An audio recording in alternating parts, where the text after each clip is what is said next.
Bismillahirrahmanirrahim. Assalamualaikum warahmatullahi wabarakatuh. Perkenalkan, nama saya Wahyu Budi Widodo. Saya mahasiswa Universitas Pancasakti Bekasi, Prodi Manajemen dengan NIM 2892 150027. Di sini saya akan membacakan presentasi untuk mata kuliah Bank dan Lembaga Keuangan dengan dosen pengampu Ibu Iva Masrifah MM. Berikut presentasinya. Lembaga perbankan, pengertian, sejarah, undang-undang, dan jenisnya. Pengertian lembaga perbankan. Saat ini perkembangan teknologi sudah canggih. Semua bidang sudah memakai teknologi untuk menghemat waktu dan meraih kemudahan tentunya. Dalam jasa keuangan sendiri dikenal dengan istilah fintech atau financial technology. Fintech ini memiliki fungsi untuk memaksimalkan berbagai pelayanan yang disediakan oleh lembaga keuangan.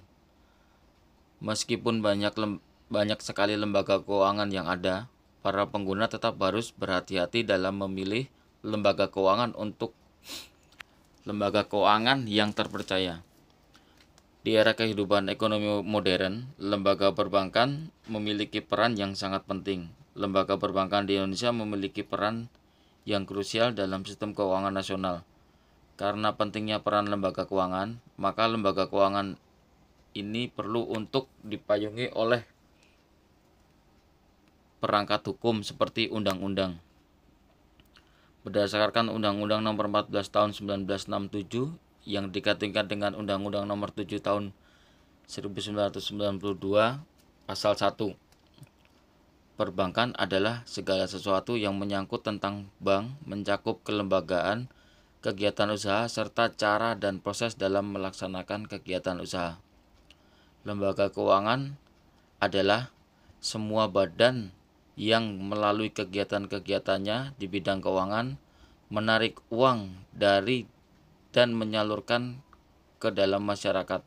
Sedangkan menurut keputusan SK Menteri Keuangan RI nomor 792 tahun 1990, lembaga keuangan adalah semua badan usaha yang ada di bidang keuangan, di mana lembaga-lembaga tersebut melakukan penghimpunan dana, menyalurkan kepada masyarakat, dan memberikan biaya investasi pembangunan.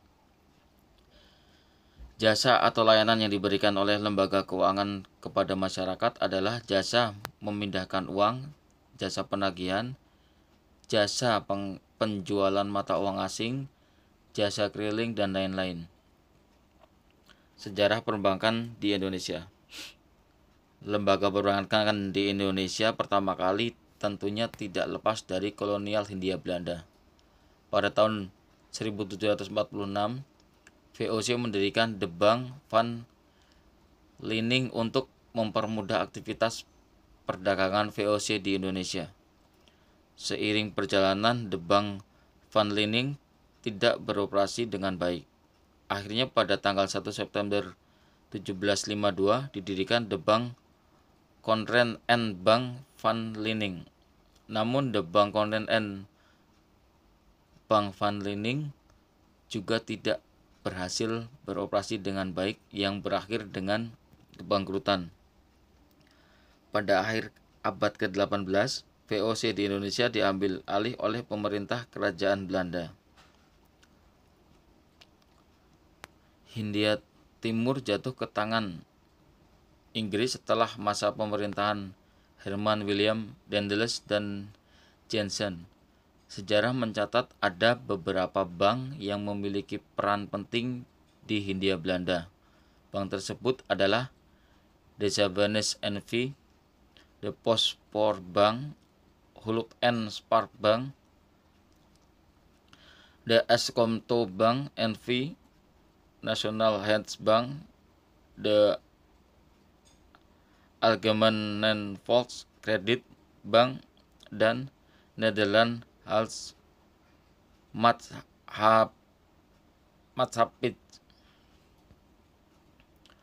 Bank Belanda yang berhasil berkembang dan menjadi cikal bakal Bank Sentral Indonesia adalah De Zavenes Bank. De Zavenes Bank didirikan pada tahun 1828, pemerintah Hindia Belanda memberikan monopoli kepada The Javanese Bank untuk mengeluarkan uang, yang mana pengedaran uang ditangani oleh pemerintahannya sendiri. Sejak itu, The Javanese Bank dikenal dengan Bank of Issue atau bank sirkulasi. Meski belum menjadi bank sentral secara penuh, The Javanese Bank memiliki fungsi sebagai bankir atau pemerintah Hindia Belanda. Hal ini disebabkan The Javanese Bank hanya menjalankan beberapa tugas yang bisa dilakukan oleh bank sentral. Beberapa tugas yang dijalankan oleh The Javanese Bank ini antara lain mendiskonto wesel dan surat utang jangka pendek, mengeluarkan uang kertas, menjadi kasir pemerintah, menyimpan dana devisa, dan menjadi pusat clearing. Seiring berjalannya waktu dan perkembangan perekonomian Indonesia, bank asing lain akhirnya mulai beroperasi. Beberapa di antaranya yaitu The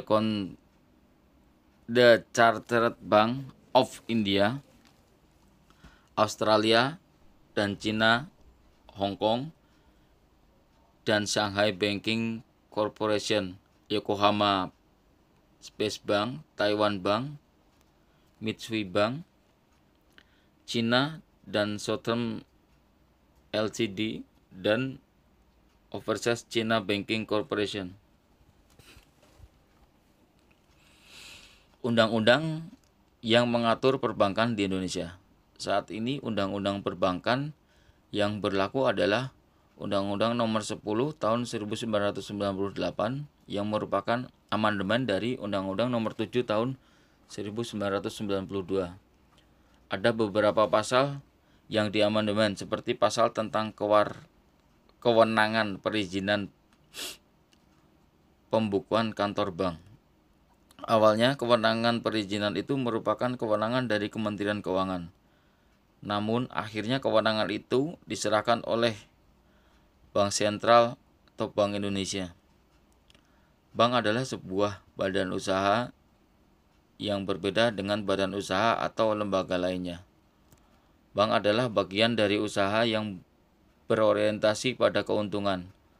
Bank merupakan bagian dari sistem keuangan nasional dan sistem perekonomian nasional.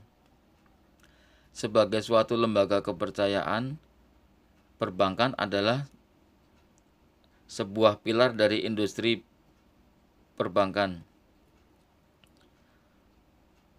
Keberadaan bank saling terkait. Jika ada satu bank yang kolaps, tentunya bank akan mempengaruhi bank yang lainnya. Karena kondisi tersebut, seiring waktu langkah-langkah pembinaan bank dilakukan oleh Bank Indonesia. Bank Indonesia bahkan memberikan tugas pembinaan kepada Direktorat Pengawasan dan Pembinaan Bank. Sampai akhir tahun 1999, Bank Indonesia selain diberikan kewenangan moneter juga diberi kewenangan sebagai leader of the last resort. Sebagai leader of the last resort, Bank Indonesia memberikan kredit dalam skema kredit likuiditas Bank Indonesia juga bantuan likuiditas Bank Indonesia. Seiring waktu, Bank Indonesia ditempatkan sebagai bank lembaga yang independen dan tidak menyalurkan kredit lagi. Hal ini juga tertera dalam Undang-Undang Bank Indonesia. Namun, hingga saat ini masyarakat masih belum paham perbedaan fungsi bank dan juga koperasi karena kedua lembaga keuangan tersebut sama-sama menjadi lembaga pengumpul dana dari masyarakat. Fungsi lembaga perbankan. Berikut adalah beberapa fungsi yang dimiliki lembaga perbankan, yaitu antara lain 1. Sebagai lembaga perantara. Lembaga perbankan memiliki fungsi sebagai lembaga perantara. Lembaga perantara yang dimaksud adalah lembaga yang menghimpun dana dari masyarakat dalam bentuk simpanan dan memberi deposit kepada masyarakat. Misalnya seperti tabungan haji, deposito, tabungan sekolah, dan tabungan lainnya. Kedua, sebagai penyalur dana ke masyarakat. Lembaga perbankan selain menjadi lembaga perantara juga memiliki manfaat sebagai lembaga yang menyalurkan dana kepada masyarakat dalam bentuk produk pinjaman. Pinjaman ini juga ditetapkan oleh suku bunga kredit yang berguna untuk meningkatkan pertumbuhan ekonomi negara. Yang ketiga, membantu perekonomian rakyat. Lembaga perbankan bisa menjadi elemen yang membantu perekonomian rakyat supaya bisa mengatasi masalah ekonomi modern yang kerap dihadapi oleh pebisnis. 4. Sebagai sistem pembayaran. Lembaga perbankan menjadi penyedia sistem pembayaran seperti giro, cek, pemindahan uang, kartu kredit, clearing antar bank, dan lain-lain. Sehingga bisa membantu untuk pembayaran antar pebisnis.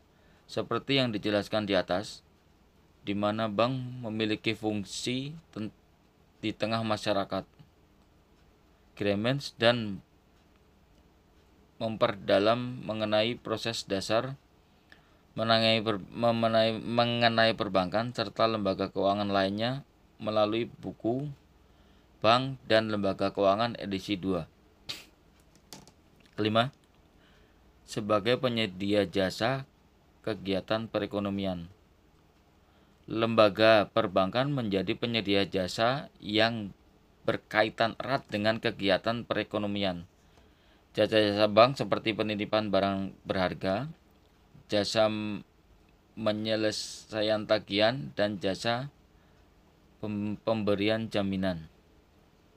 Yang keenam, sebagai agen pengembangan. Lembaga perbankan juga menjadi agen pengembangan.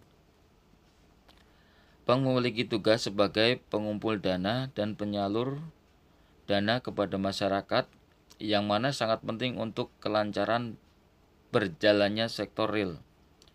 Kegiatan tersebut memungkinkan masyarakat untuk berinvestasi dan juga konsumsi yang berkaitan dengan uang.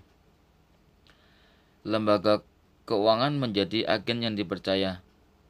Dasar dari kegiatan-kegiatan bank adalah sebuah kepercayaan. Jika masyarakat ingin menitipkan dana kepada bank, tentunya harus dilandasi dengan kepercayaan. Jenis-jenis perbankan. Berikut adalah jenis-jenis perbankan. 1. Bank sentral. Bank sentral adalah lembaga keuangan yang memiliki tanggung jawab untuk menjaga stabilitas kurs mata uang.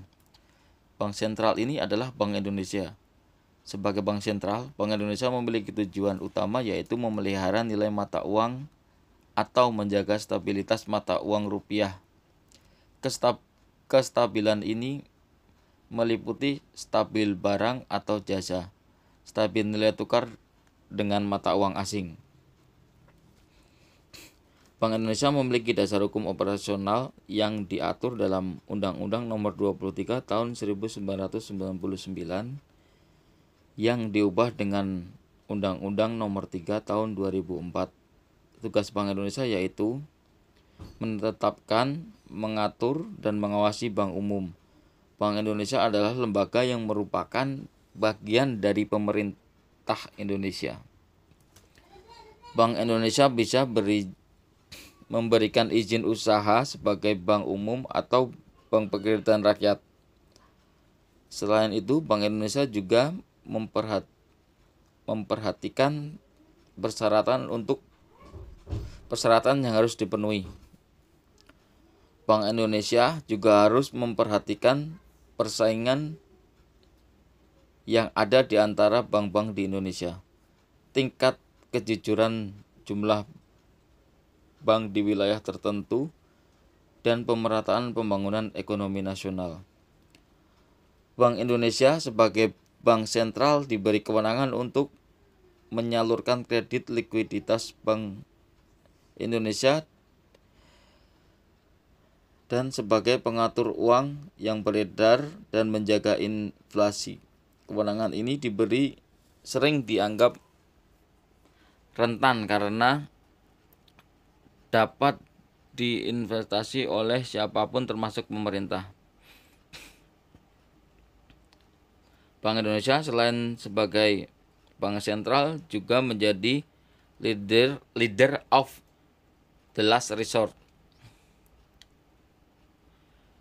Leader of the last resort adalah fasilitas likuiditas yang diberikan kepada suatu lembaga keuangan sebagai respon terhadap gejolak yang menimbulkan peningkatan permintaan yang melonjak. Konsep leader of the resort ini dikemukakan oleh Henry Thornton pada abad ke-19. Henry Thornton mengeluarkan elemen-elemen bank sentral yang baik.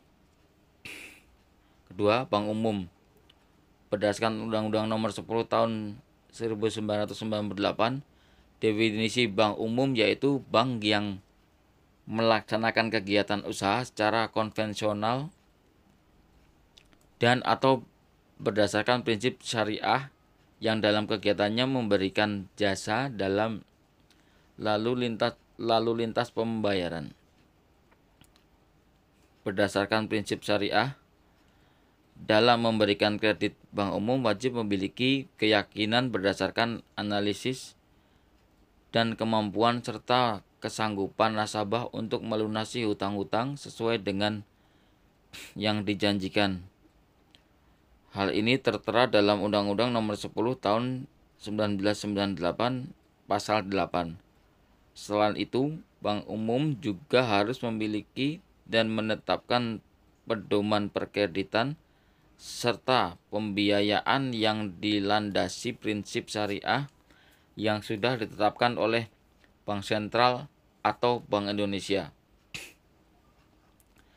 Menurut Undang-Undang Nomor 10 Tahun 1998 Pasal 12, bank umum bisa bekerja sama dengan Bank Indonesia dan pemerintah untuk melaksanakan program peningkatan taraf hidup masyarakat melalui koperasi, usaha kecil, atau bahkan usaha menengah. Bank umum juga membeli sebagian atau seluruh agunan melalui pelelangan atau tidak lewat pelelangan.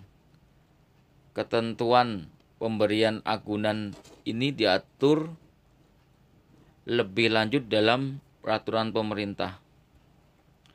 Bentuk hukum dari bank umum bisa berupa perseroan terbatas, koperasi, atau perusahaan daerah.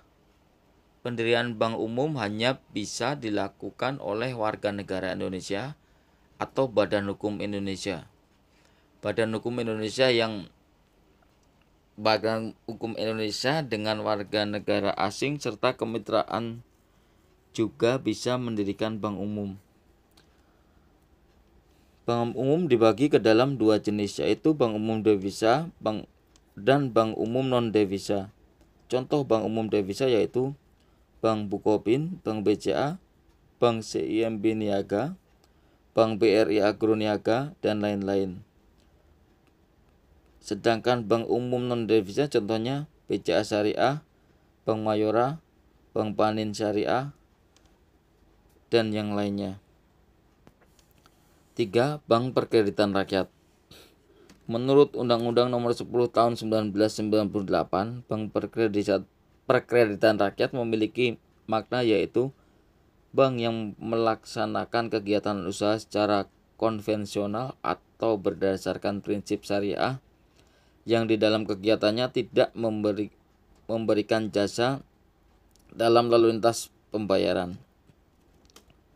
Jika ada bank perkreditan rakyat yang melakukan kegiatan usaha keuangan berdasarkan pada prinsip syariah tidak diperbolehkan untuk kegiatan keuangan dengan prinsip konvensional. Hal ini juga berlaku sebaliknya. Jika bank perkreditan rakyat melakukan kegiatan keuangan berdasarkan prinsip konvensional, tidak diperbolehkan untuk melakukan kegiatan keuangan berdasarkan prinsip syariah. Dalam melakukan kegiatan keuangan, bank perkreditan rakyat ini jauh berbeda dengan bank umum. Kegiatan tersebut meliputi pengumpulan dana dari masyarakat dan menyalurkan dana kepada masyarakat. Namun ada sedikit perbedaan antara bank perkreditan rakyat dan bank umum, yaitu bank perkreditan rakyat tidak diperkenankan untuk memberikan jasa keuangan seperti menerima simpanan giro, valuta asing, dan asuransi. Ada 1.545 bank perkreditan rakyat yang tersebar saat ini di Indonesia. Hal ini berdasarkan data yang dikemukakan oleh Otoritas Jasa Keuangan. Contoh dari bank perkreditan rakyat yang ada yaitu PT BPR Persona, Letris Pratama, PT BPR Nusantara, dan PT BPR Dana Usaha. Daftar pusaka dari gramedia.com, literasi dan lembaga perbankan. Terima kasih sudah mendengarkan paparan dari saya. Sekian, mohon maaf apabila ada kesalahan. Assalamualaikum warahmatullahi wabarakatuh.